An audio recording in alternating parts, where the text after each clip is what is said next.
हिंदू धर्म में वैसे तो बहुत सारे त्योहार मनाए जाते हैं, परंतु दीपावली का त्योहार सबसे बड़ा त्योहार है, क्योंकि यह त्योहार 5 प्रमुख त्योहारों का पुंज है, जिसमें लगातार 5 दिन धनतेरस, नरक चतुर्दशी, दीपावली, गोवर्धन पूजा व भाई दूज मनाए जाते हैं। दीपावली के इन 5 दिनों में काफी हर्षोल्लास देखने को मिलता है। लाखों करोड़ों रुपए का व्यापार हो जाता है। दीपावली का त्योहार वैसे तो विश्व के अनेक देशों में मनाया जाता है, लेकिन आज हम आपको एक ऐसे मुस्लिम देश की दीपावली के बारे में बताने वाले हैं जिसके बारे में आज दुनिया में काफी चर्चा है। यही नहीं, इस देश में दीपावली मनाने का तरीका भी भारत से बिल्कुल अलग है।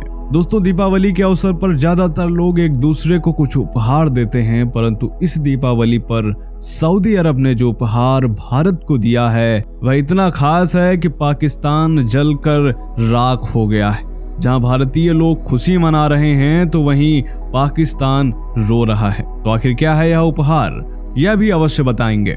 तो पूरी जानकारी के लिए बने रहिए हमारे साथ वीडियो के अंत तक और कमेंट में जय श्री राम अवश्य लिखें। स्वागत है आप सभी का एक बार फिर से द साइंटिफिक हिंदू पर। चैनल पर नए हैं तो चैनल को सब्सक्राइब जरूर करें। दोस्तों, आज हम आपको एक ऐसे मुस्लिम देश लिए चलते हैं जहां वर्ष 1976 से हर रोज रामायण का मंचन होता है। रामलीला का यह मंचन दुनिया का सबसे लंबे समय से चलने वाला स्टेज शो माना जाता है। इसमें सबसे हैरान कर देने वाली बात यह है कि रामलीला के कलाकार व आयोजक ज्यादातर मुस्लिम हैं। फिर भी 46 वर्षों से लगातार यह रामलीला का कार्यक्रम निर्विघ्न रूप से चल रहा है। और यही नहीं, यहाँ की रामलीला पूरे विश्व में प्रसिद्ध है।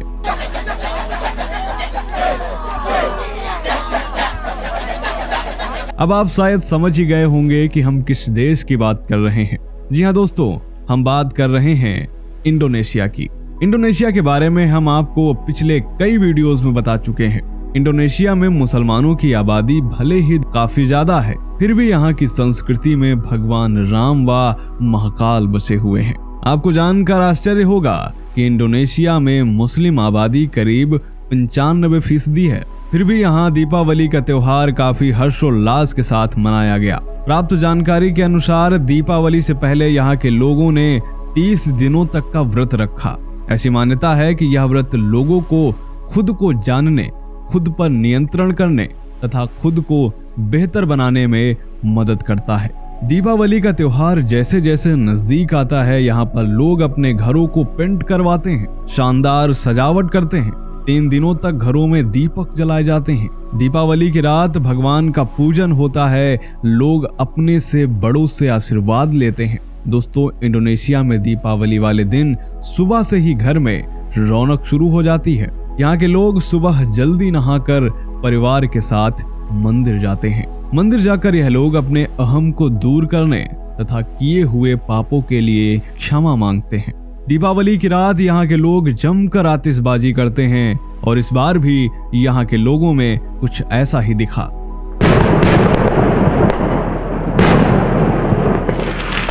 और हाँ, यह बात मत भूलिए कि ये सभी मुस्लिम हैं। दोस्तों, इंडोनेशिया में हिंदुओं का सबसे बड़ा सांस्कृतिक केंद्र प्रम्बानन मंदिर है। यह मंदिर यूनेस्को की विश्व धरोहर सूची में शामिल है। यहाँ ब्रह्मा, विष्णु और भगवान शिव के मंदिर हैं। इसी मंदिर के एम्फी थिएटर में रामायण का मंचन होता है, जो वर्ष 1976 से सतत चला आ रहा है।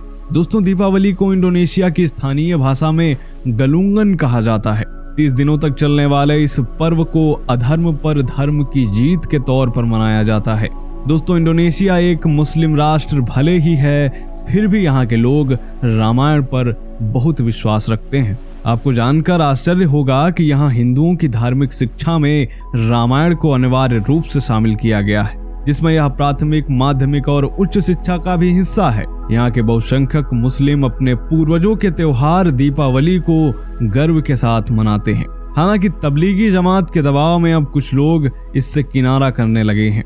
यहाँ के लोग गर्व से कहते हैं कि हम लोग सिर्फ मुस्लिम ही नहीं हैं बल्कि अपनी प्राचीन हिंदू संस्कृति के वाहक भी हैं। हम सभी बचपन से ही हिंदू और बौद्ध कहानियों को सुनकर बड़े हुए हैं। इंडोनेशिया में दीपावली का पर्व बेहद प्राचीन है। इसे आप ऐसे समझ सकते हैं कि भारत में दशरथ के माता पिता व दादा का प्रसंग शायद ही कहीं देखने को मिलता हो, परंतु इंडोनेशियाई संस्कृत नाटक सुमन सांतक जिसका वहां मंचन किया जाता है, इसमें महाराज दिलीप से लेकर 5 पीढ़ियों जैसे कि रघु, अज, दशरथ और दशरथ की माता इंदुमती तथा भगवान राम के प्रसंगों के साथ उनके अयोध्या लौटने पर दीप प्रज्वलन के इस उत्सव का भी वर्णन मिलता है। दोस्तों, इंडोनेशिया के अलावा दुनिया के विभिन्न देशों में लगातार हिंदू धर्म बढ़ रहा है, इसलिए दीपावली का त्योहार अब विश्व के अनेक देशों में मनाया जाने लगा है।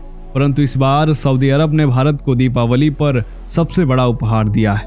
जी हां दोस्तों, मीडिया रिपोर्ट्स के अनुसार सऊदी अरब ने 21-22 नवंबर को G20 शिखर सम्मेलन में आयोजन की अपनी अध्यक्षता के लिए एक 20 रियाल के बैंक नोट को जारी किया है, जिसमें यह बताया गया है कि बैंक नोट में प्रदर्शित विश्व मानचित्र में गिलगित बाल्टिस्तान और पीओके के हिस्सों को पाकिस्तान में नहीं दिखाया गया है। मीडिया रिपोर्टों में यह कहा गया है कि सऊदी अरब का यह कदम पाकिस्तान का अपमान करने जैसा है।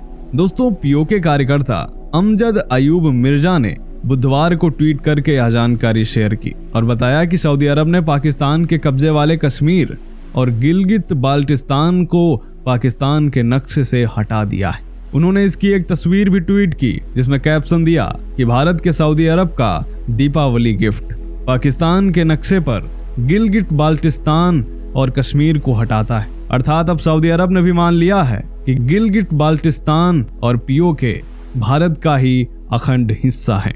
दोस्तों, मीडिया में यह खबरें आने के बाद कट्टरपंथी आग बबूला हुए जा रहे हैं। यहाँ आपको बताते चले कि विदेश मंत्रालय ने सितंबर में कहा था कि उन्होंने 15 नवंबर को होने वाले तथा कथित गिलगित बाल्टिस्तान विधानसभा चुनाव के संबंध में रिपोर्ट देखी और इस पर कड़ी आपत्ति जताई। इस निर्णय पर भारत सरकार ने भी पाकिस्तान का कड़ा विरोध किया था और कहा था कि जम्मू कश्मीर और लद्दाख, जिसमें पीओके तथा गिलगित बाल्टिस्तान भी शामिल हैं, वह भारत का अभिन्न हिस्सा है। दोस्तों, सऊदी अरब के इस कदम ने पाकिस्तान को करारी चोट दी है, जिससे भारतीय लोग खुश हैं, वहीं कट्टरपंथी बौखलाए हुए हैं। तो दोस्तों, आज की यह जानकारी आपको कैसी लगी कमेंट करके अवश्य बताएं। इसके बाद हम आपको बताएंगे कि आखिर सऊदी अरब और यूएई में क्या रहा दीपावली का हाल। इसलिए सब्सक्राइब कर लीजिए द साइंटिफिक हिंदू को। मिलते हैं आपसे अगले वीडियो में, तब तक के लिए जय हिंद, जय भारत, वंदे मातरम।